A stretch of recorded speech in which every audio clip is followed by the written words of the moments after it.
Well, the day is today. Man United is going to be hosting Brentford as we return from the international break. I've been amazed with how you guys have gone ahead to watch my match preview, and I really saw the thirst that you really have in what we call content of Manchester United. So, good morning to Saturday, March the 8th, for Erik ten Hag to obviously relieve himself of the pressure that has been mounted on him, because in the last 7 games we've gone ahead to play, we've only gone ahead to obviously collect 8 points, and today, if he wins, he will go to 8. He has gone ahead and obviously had things to speak about. Even the manager of Brentford had something to say. And then after, I'm going to really take you into the final charge for the game of Brentford, how the Man United players are really charged for this beautiful game of football altogether. Let's see close to 200 likes matching this video, and don't forget to subscribe to this channel so as not to miss out on stories that we do upload in here on a daily. Erik ten Hag is so much ready for the game of Brentford, and he has really a huge boost. And one of the latest is Ugarte is seen as one of those players that is really available. And I would like to say something about Manuel Ugarte. I really like his recovery levels. That means it was precaution to take him off, because Marcel Bielsa, the manager of Uruguay, knows to it that the guy has to obviously get into the starting 11 for the club of Manchester United, but he's still struggling to get in there. So what the manager did was like, if you feel anything, get off the field of play. However much I need you, and the game was still 0-0, I still need you. So it shows you that there is some huge communication between Ugarte and his body, meaning that when he feels like it's not right for him to stay on the pitch, he's like, please, I can't be here anymore. Can you please relieve me of this duty and really recover on time? And Ten Hag has said the player is ready to play as Man United really takes on the side of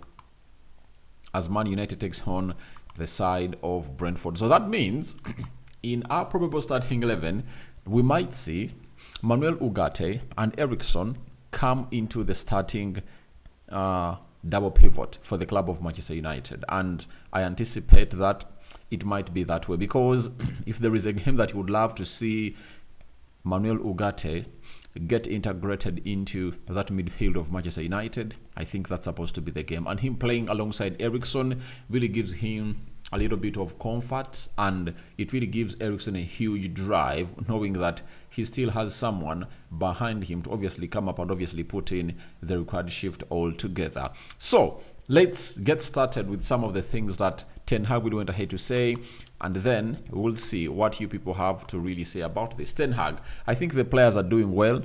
We won last season. Maybe you forgot. But when we had problems, we sometimes had to field teams that were not balanced because the players were not available.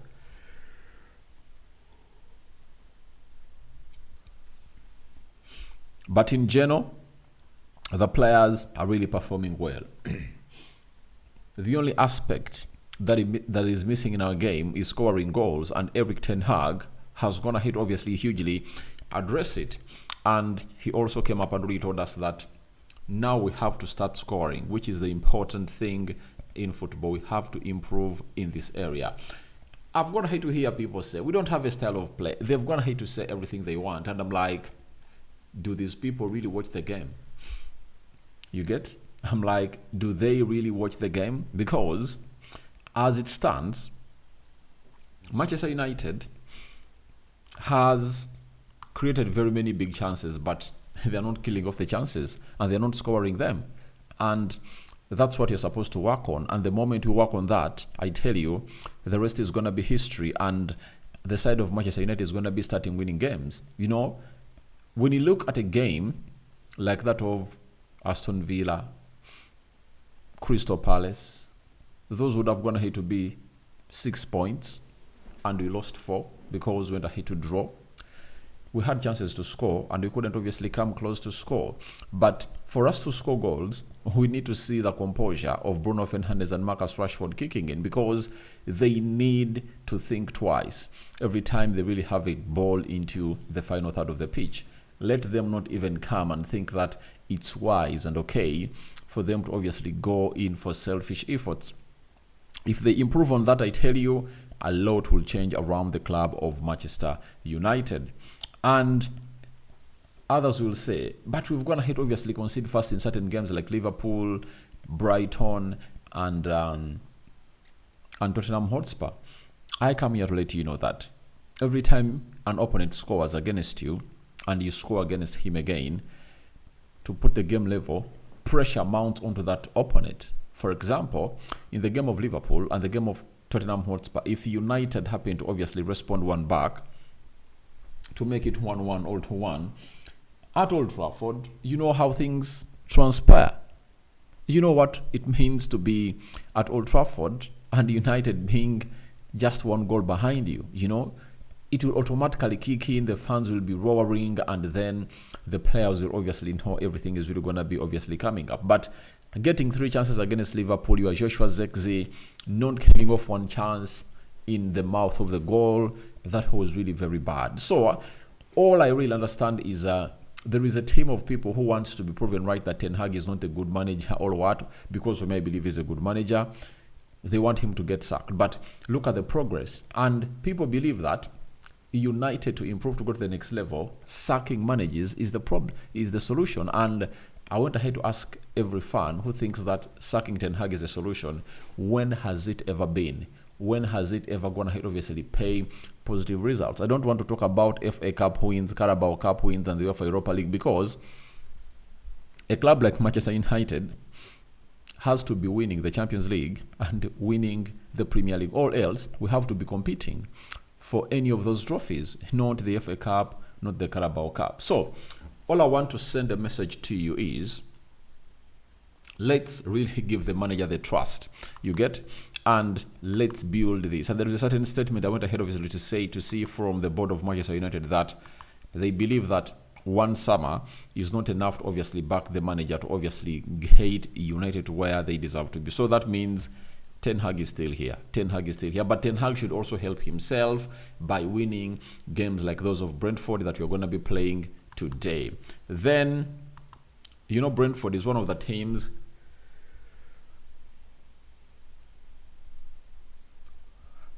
that has gone ahead to score very many early goals this season. Ten Hag said it's not a concern, but of course you have to be aware and have a plan for it. They are very good at it. It's definitely one of their strengths. And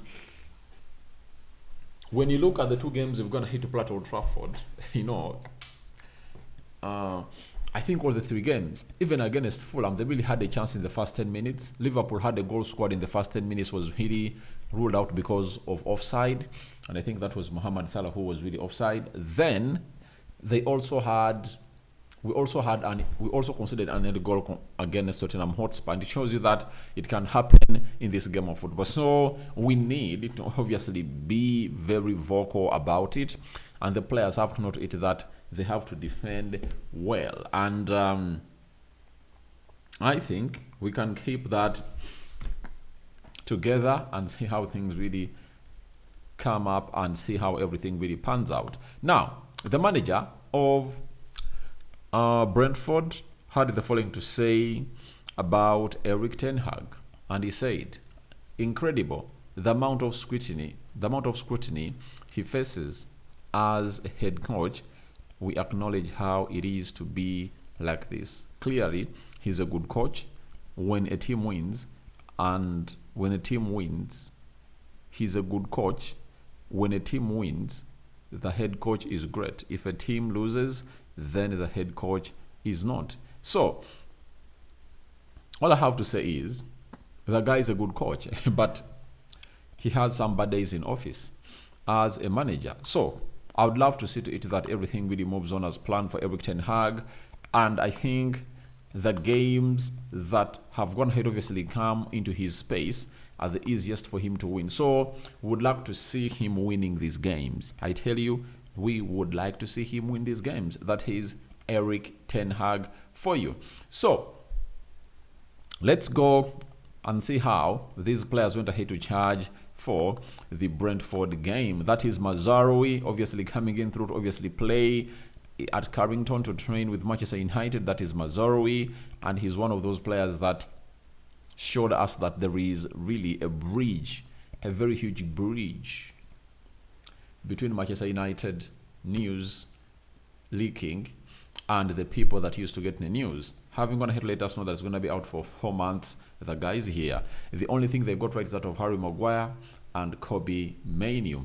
Then Garnacho, obviously coming in through and really stepping at Carrington, obviously had to take that 2 weeks break as a player because he knew to it that when he goes to play for Argentina, nothing is really going to be happening, you know, because he doesn't get the minutes. And like, let me fight at the club, and if I continue fighting at the club, then minutes will obviously kick in and obviously coming through into my favor. So I think he's really doing or making a very huge decision that is really good for him as a player. Then Amadi Diallo, he's one of those that really missed out on the international break, and he was ill, sent back to Old Trafford, Old Carrington to heal. So he's one of those players that had a fantastic end of last season. He has gone ahead to have a fantastic start of this season because no player has gone ahead to create more big chances at Manchester United than Amadi Diallo this season. Then Bruno Fernandes and Matthias de Ligt obviously running at Carrington and putting in the work ahead of the game of Brentford, and that is the Brentford charge. Rasmus Højlund, man who really went ahead obviously score goal in his first start, and we just can't wait to see him opening his Premier League account today. I just feel it that he's really gonna score because today I think the crowd is really gonna be rocking. Everything is really gonna be up in the sky, and nothing is really gonna be stopping United people from really getting fired into them, because the body language of the player is really great. Casemiro is another one who is really trying to really push in the starting 11 for the club of Manchester United. Then Eriksen, man in form, and for Eriksen, Erik ten Hag has gone ahead to say something about him, and I think, let me find it here and obviously read it to you. You know, he's obviously the in-form player at the club of Manchester United that we need to obviously acknowledge and give him his flowers. He's really getting back to those levels that he played at when he had just joined the club of Manchester United. Eriksen, Ten Hag has said, Eriksen has proven himself recently. He's had a good season so far and is important for the team with his key passes, his creativity and calmness. I'm very satisfied with his performances. Now, this is what I'm telling Erik ten Hag. Why doesn't he tell Bruno to emulate this guy?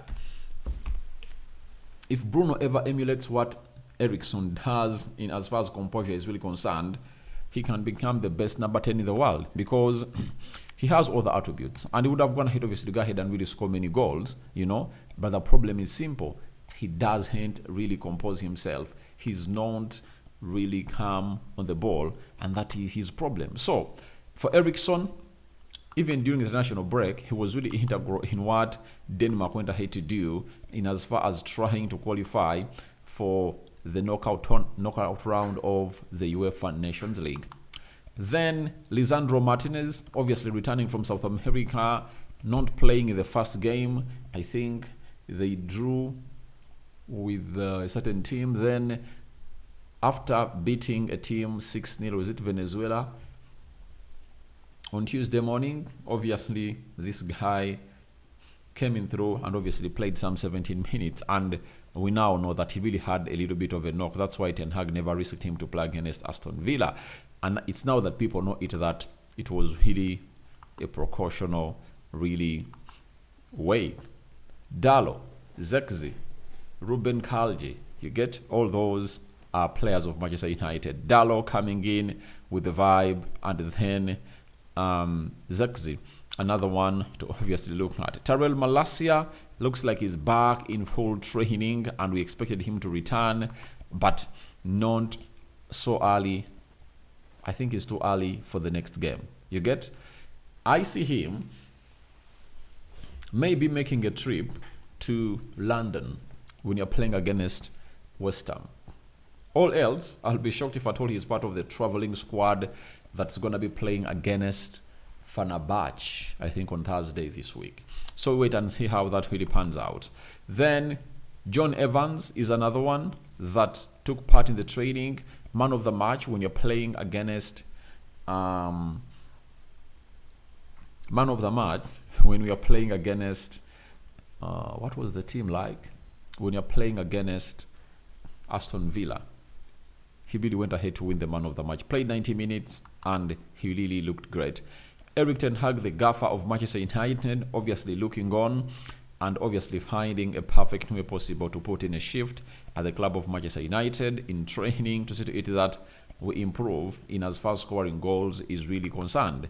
Then Bruno Fernandes and the gaffer that is Erik ten Hag to obviously see how things are really going to be happening. The smell is on and Bruno has to do a lot to save the job of his manager. Then the goalkeepers of Manchester United, Beindir and Andre Onana, are really doing the needful. Andre Onana was in Kampala, Uganda, and his team went ahead to win by 1-0 against Kenya.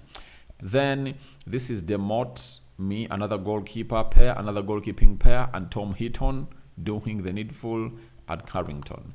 Then Tom Heaton, obviously, all smiles, and this is the goalkeeping coach, that is Gelatin, also doing the needful with Andre Onana and Tail Bender.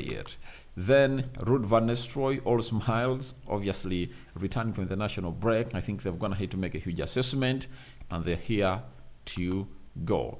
Then Ren Heck is another one who was part of the training session for the club of Manchester United, and he prepares the trainings as he told us, and he's really having the best of time at this club. The other one, Ethan Whitley, Alejandro Garnacho, and Casemiro obviously taking part into the runs and sprints at Carrington to obviously match the fitness levels of Brentford, because we all know that Brentford is one of those teams that really covers huge distances in as far as running is really concerned. So that is it from the players, and this is the rendo. Casemiro, Anthony, Dalot, Garnacho, Amad Diallo, and Victor Lindelof, obviously doing the due diligence. Then Victor Lindelof and Anthony obviously tussling it out. Anthony has gotten things to say that I believe aren't supposed to be said right now. Then Mazraoui obviously taking part into the training session of Manchester United, running, preparing for Brentford. Then he is with Tyrell Malacia, obviously putting in the required shift all together. And then Marcus Rashford, Lisandro Martinez putting in the required shift all together. So that's how everything really went down at the Carrington training pitch, as the charge of Brentford was being put in by the players of Manchester United. And I call upon for your reactions into the comment section below about how the players of Manchester United took the charge ahead of the game of Brentford. And today, it's obviously 17 hours. That's when things are really going to be happening. And I just can't wait to see how magic is really going to unfold in here. So guys, thank you very much for watching through. Rokan David is my name, and hope you guys are really having fun. Continue to subscribe and tell me your thoughts about Ten Hag ready for Brentford and the charge that the players of United have gone ahead to put in at Carrington. Do you think it's really going to give us a win? Is it really going to get us a win? That is the most important bit of it all. And we are here to wait and see how you people are really going to be reacting. Rokan David is my name. Continue to subscribe to this channel because we want to hit 20,000 subscribers. How do you subscribe? Lower right bottom corner is the place to be. Smash the black button that has the word subscribe. After smashing it, hit the notification bell that will enable you get notified every time I upload a video onto this beautiful channel of ours. I'm out. 5 fingers out to you all. We sign out and see you when you see me. So, bye-bye for now.